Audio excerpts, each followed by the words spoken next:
I have to say this first. No matter what you hear me say, no matter how I tell my story, no matter what piece of information I lay out in front of you, please tag that with "cause of God." My life is favor.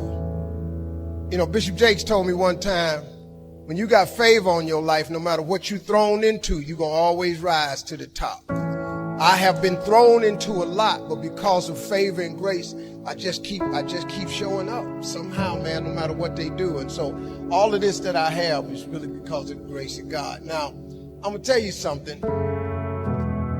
You got to have a tremendous work ethic to be successful in here. In other words, and you can relate to this, you got to have a lot of dog in you.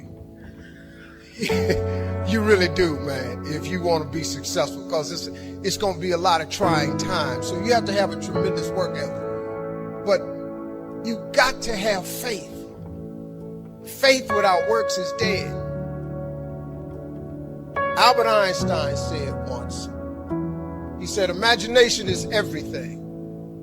It's the preview to life's coming attractions.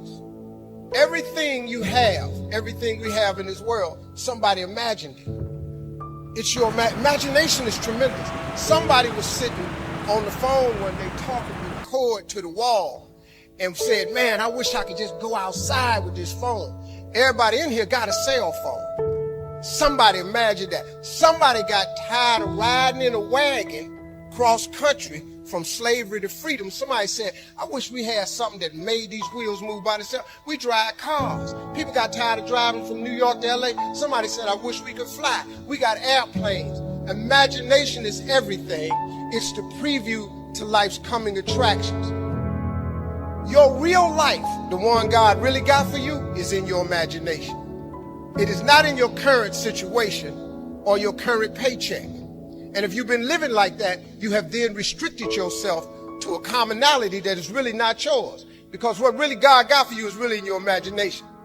Faith is the substance of things hoped for and the evidence of things not seen.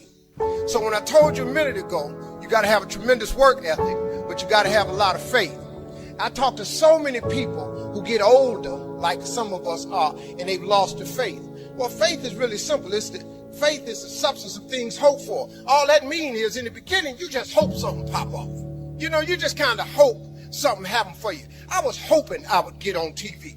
I wrote it on a piece of paper when I was 10. I want to be on TV. The problem I had when I wrote it at 10 was I suffered from a severe stuttering problem.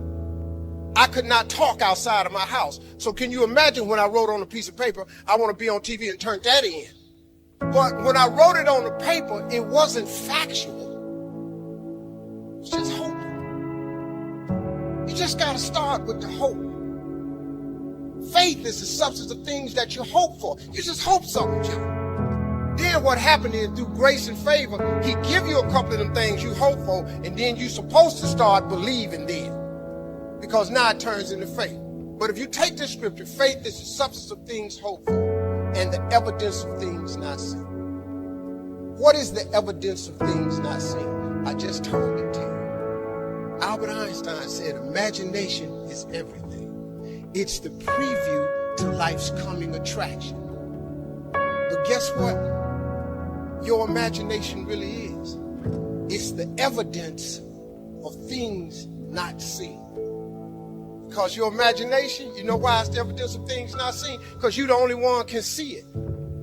Your imagination is actually God showing you a preview of a coming attraction that he has for you. The moment you don't believe in your imagination, you negate what he got for you. Your imagination is the preview to life's coming attraction. It is the evidence of things not seen. Because can't nobody see it with you. Your problem is you keep telling your imagination to the wrong people. See, if you want to kill a big dream, tell it to a small-minded person.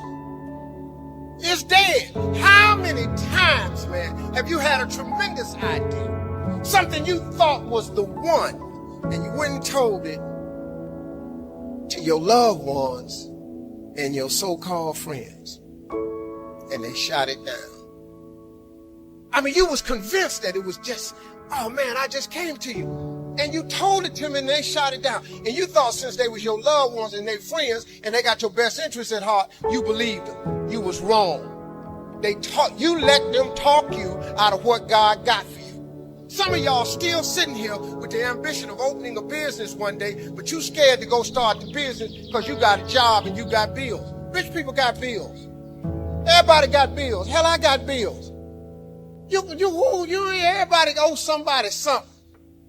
I got something with the bank right now. You're going to let the fact that you got some bills stop you from opening the business, the thing that God done put in your imagination? So you're going to squash that because you got bills.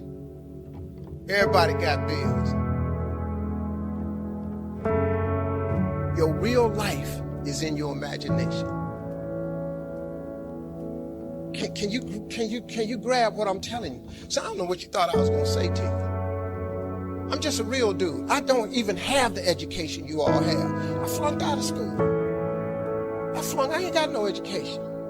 I don't use 4-syllable words. What I'm sharing with you is stuff that everybody can apply today.